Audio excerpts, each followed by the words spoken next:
สวัสดีค่ะนี่ยายอุ๋มเด้อค่ะเด้ออันนี้ยายอุ๋มวันที่1นี่สิขึ้นบ้านใหม่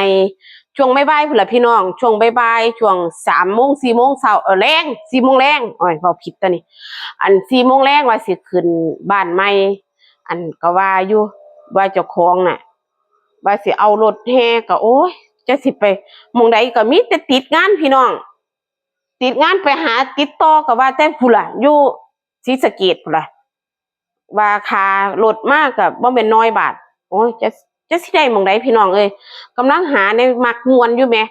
ก็เลยว่าสิได้ทางใดเนาะซั่นดอกมื้อนี้ก็ไปหารถแห่เบิดมื้อเลยพี่น้อง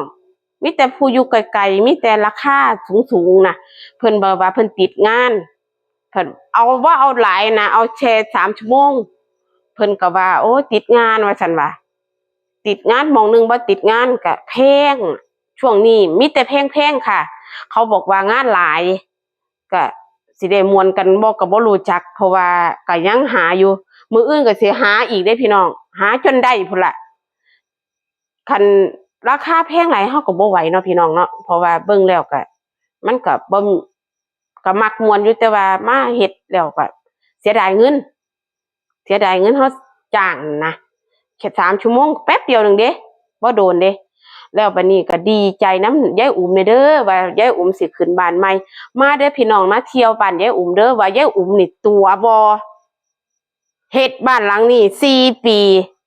ยายอุ๋มนี่ตัวอีหลีหรือบ้านอียายอุ๋มบ่หรือจังใดมาเบิ่งพี่น้องมาเบิ่งว่ายายอุ๋มสำเร็จได้แบบใด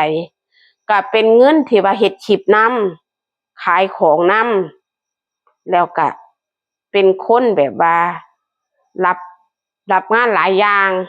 อ่าค่ะขายของเก่าน้ำเฮ็ดหลายอย่างได้หลายอาชีพเลยพี่น้องแต่เดี๋ยวนี้รู้สึกว่าของเก่าก็สิเผาๆแน่แล้วว่าบ่มีเวลาพี่น้อง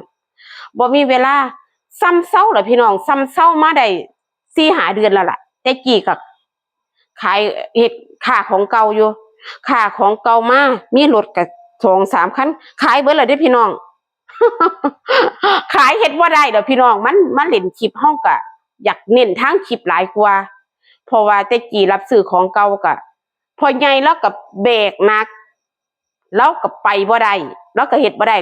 เลิกเลยก็เฒ่าเลิกซะมาเฮ็ดคลิปซะก็เลยบอกว่าจั่งซี้